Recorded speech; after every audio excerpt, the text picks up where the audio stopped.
Welcome to this episode of Dining at Disney on the Rocky Mountain Mouse, where today we're going to be reviewing dinner at 50's Primetime Cafe in Hollywood Studios. We ate, we conquered, and we scored it, and we're ready to share our results with you up next.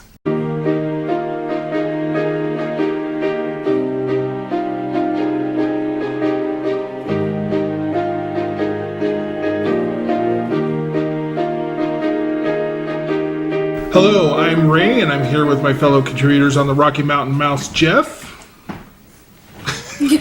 Jody, and our junior contributors, Emma, Aubrey, and Bethany. Konnichiwa.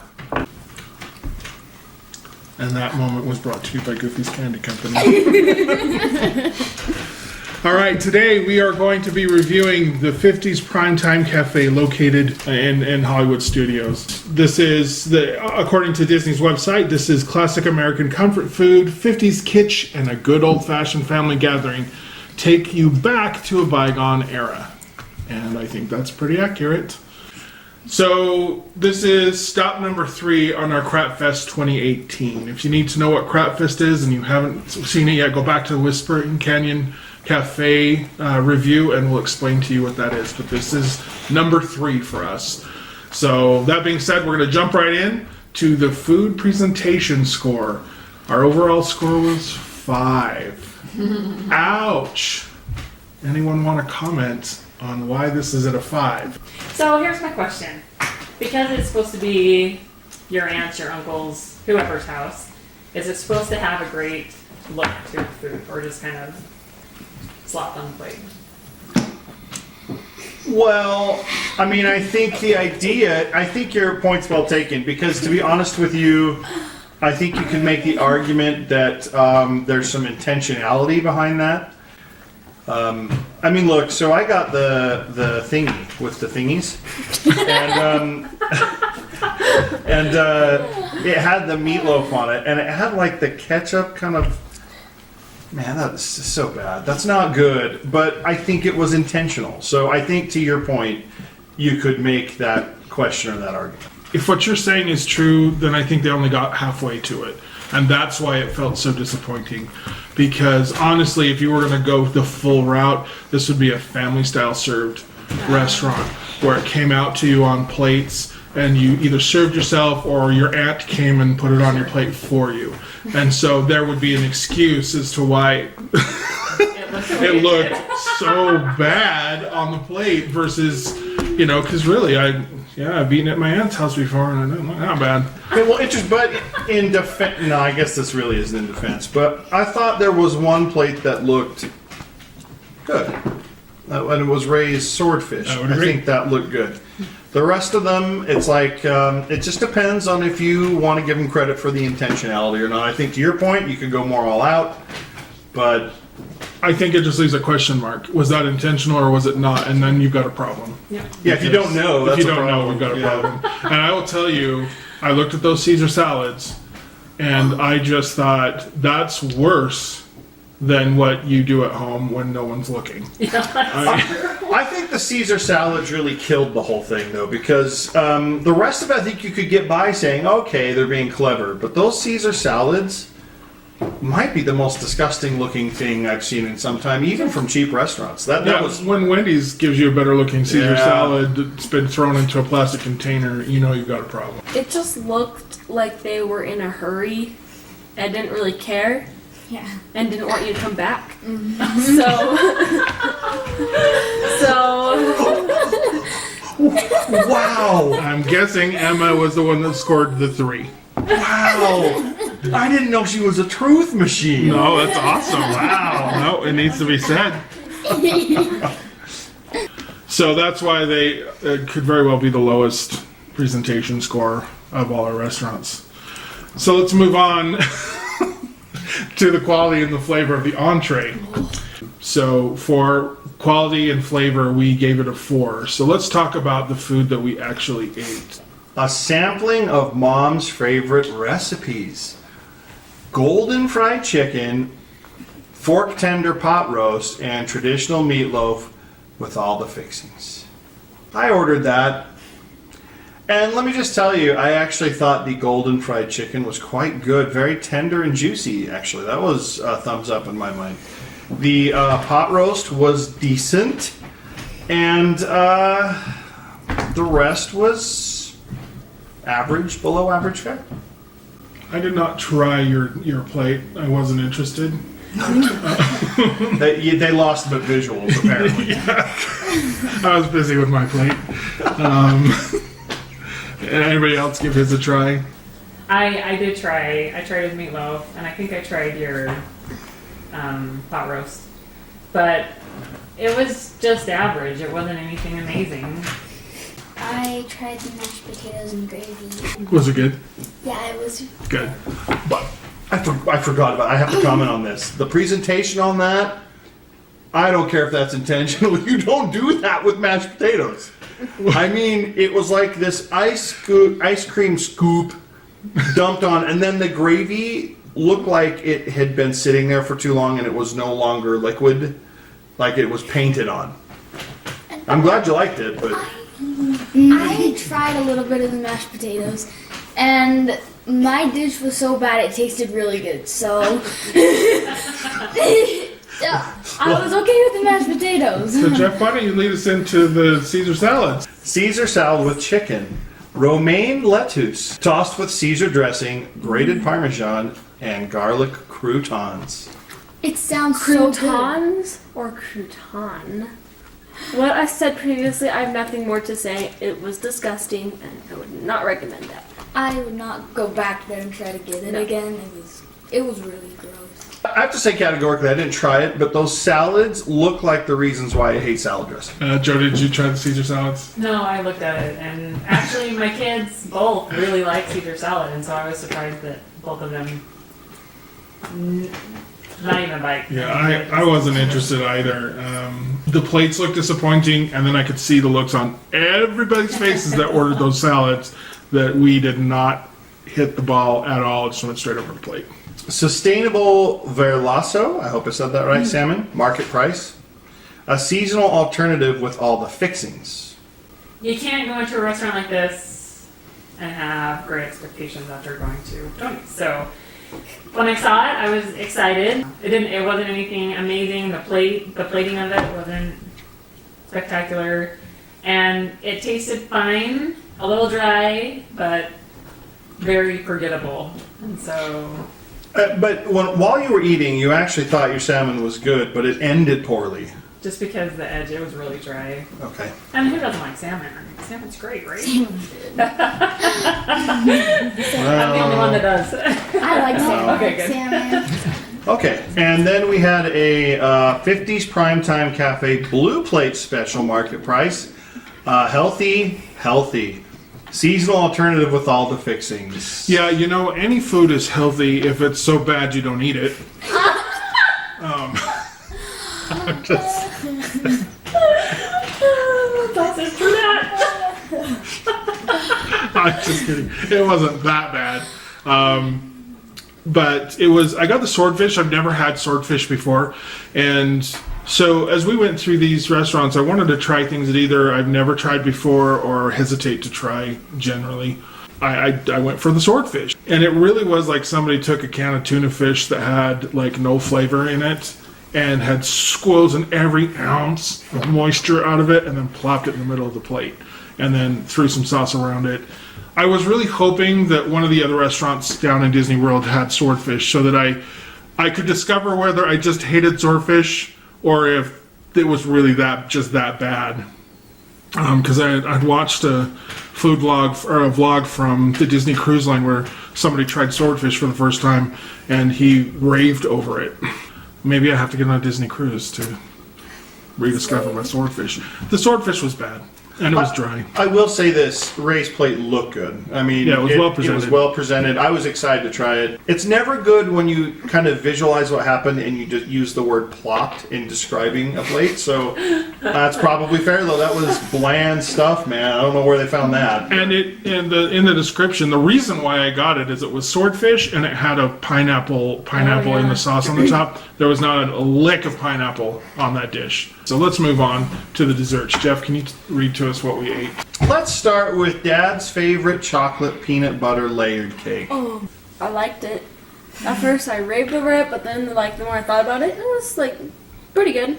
I liked the cake. I don't think it was as good as Tony's chocolate cake, but it was still pretty good. I was an orderer of this cake, and I liked it actually. It did kind of have this this quick bake vibe going a little bit. I'm giving them the benefit of the doubt. I associate that with them keeping true to the theme. If you mix peanut butter and chocolate, then you have to go the extra mile for that to be horrible, right? And it was not horrible. I thought it was good. I ordered this as well, and I will say that I was disappointed because chocolate and peanut butter in a dessert is easy and can be done well. And my problem wasn't necessarily with the peanut butter and the chocolate, it was with the cake itself. It was dry, it tasted like it came from a box. And there's an easy fix for that. Just throw some simple syrup onto your cakes before you start stacking them with everything else, and you'll do that. But they didn't do that. So yeah, if you were going to, it felt like a cake you could get at a potluck at your church gathering. Do we have another dessert? Couple more desserts. Okay. We'll do them quick. Mom's brownie. Chocolate brownie served with a heaping scoop of vanilla ice cream with chocolate sauce and whipped cream. I mean, I'm already bored reading that. Who ordered that? Mom. Oh, did you? Yeah. I was actually really disappointed because I was expecting more of a like decadent, indulgent brownie, and it tasted like really dense cake. It was pretty bland, so I took a couple bites and called it good. And cheesecake topped with fresh whipped cream and strawberry sauce. Anybody have cheesecake? That was Jason. I think he had the cheesecake. No cheesecake, like Tony's cheesecake. Why would you do cheesecake after time? Yeah, I didn't. I was like, I won't touch another cheesecake. Okay, we got it covered. All right, so let's go on to the overall score. So again, we're split, but we're split low at a 4.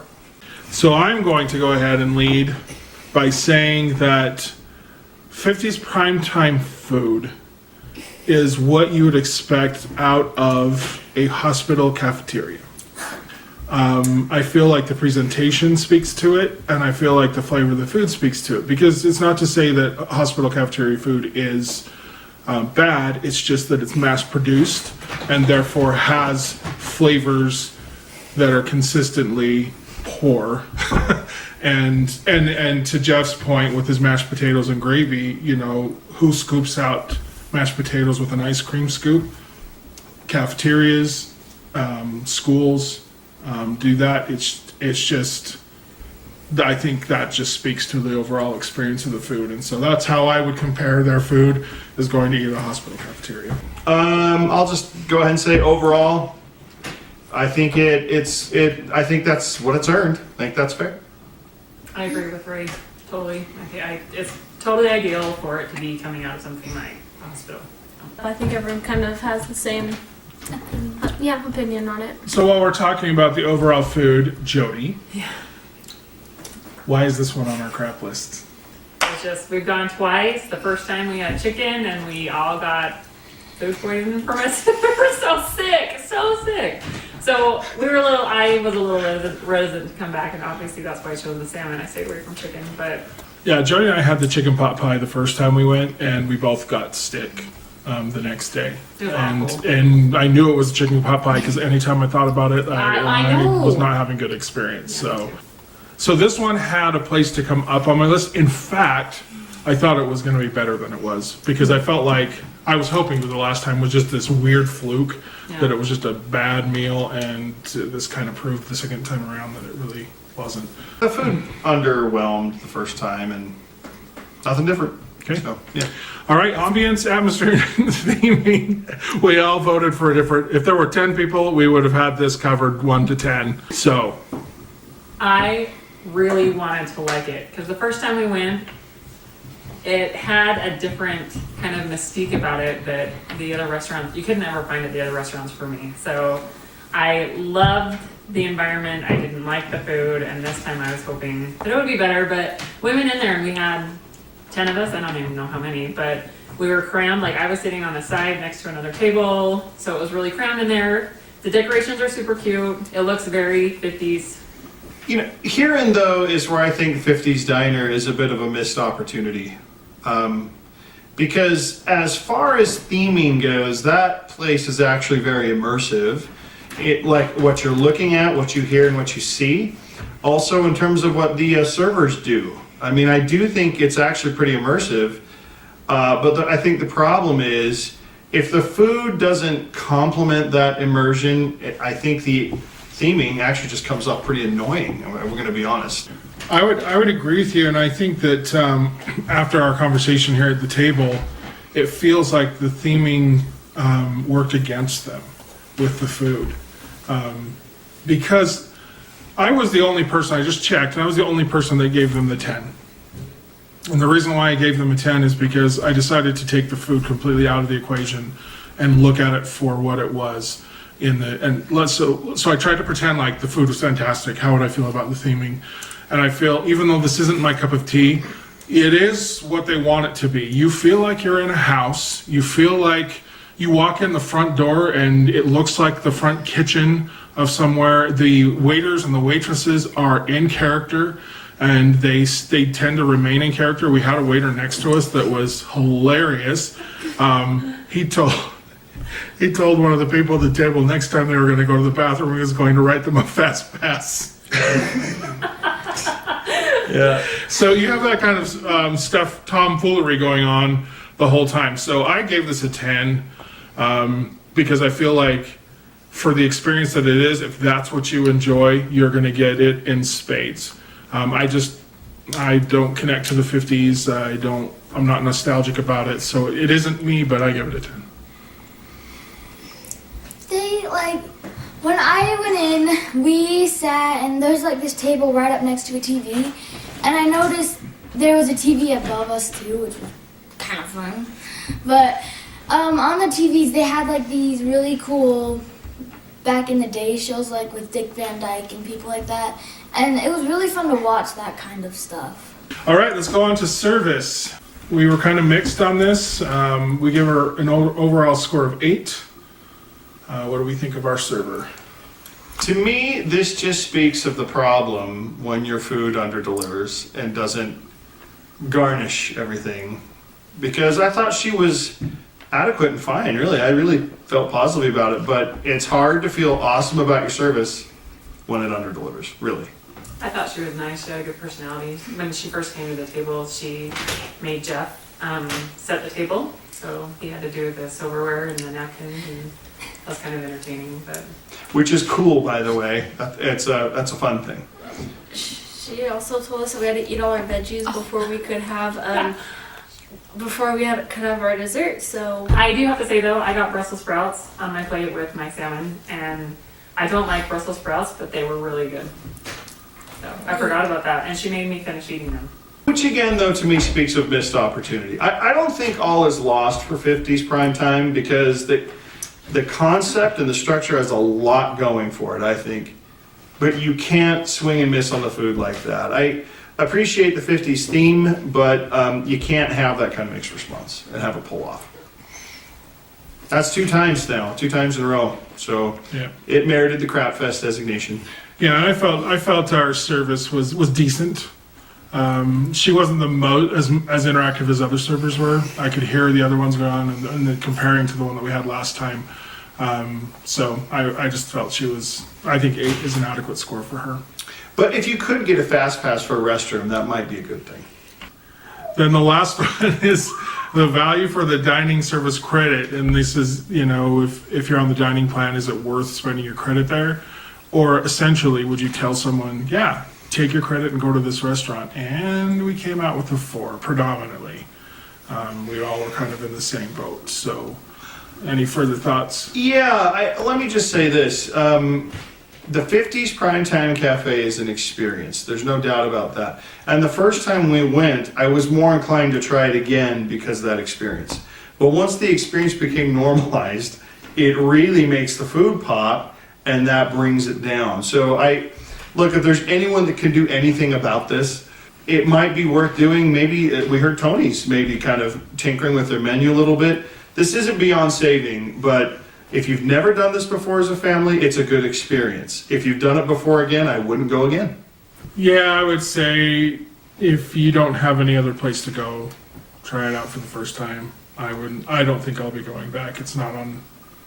I can never say never, but Well, and particularly where this gets problematic is, the Sci-Fi Diner is a short walk from that location, and there's some other places. So, but I guess my whole point is, it's got it in spades on experience and theming, and the first time I went, I really liked that, but it wasn't as attractive the second time. would you agree with me in saying that Hollywood Studios needs some help as far as the dining options and quality is concerned Yes. overall? I would say absolutely.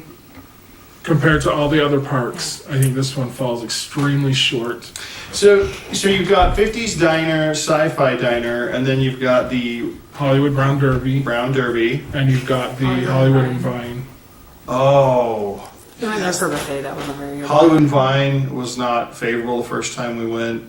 And it's actually pretty telling of those four. The one I'd be most excited about is the Sci-Fi Diner, and it has more standard fare, if you think about it. So I completely agree. So I'm hoping with the Star Wars Galaxy's Edge coming in, I hope they expand Toy Story Land. But yeah, and this isn't a review on Hollywood Studios, but this is just an indicator of the overall dining experience at that park right now. And maybe Star Wars Park will have one of those, like on Star Wars, they always had like little creatures swimming in the drink or alien animals hanging there to kind of catch with your tongue. I'd take that over the Caesar salads.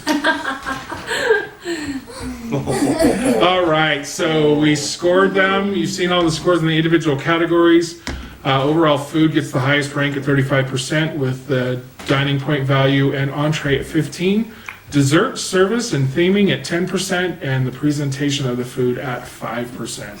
So that leads us to a final score of, Jody, you got it? 4.9. 4.9, which is 2 stars from the Rocky Mountain Mouse. I was processing this in this discussion, and it actually is pretty telling that if you're, say, in Hollywood Studios, you're focusing on food, there's a number of quick service restaurants I would recommend before these things. For Yeah. sure. Yeah. For sure. And you gotta realize that those stars are a lot of the environment, not so much the food. So, okay. So, kind of a thumbs down from the Rocky Mountain Mouse crew on the 50's Primetime Cafe. Well, we sure appreciate you watching with us today. That'll be the end of the 50's Primetime conversation.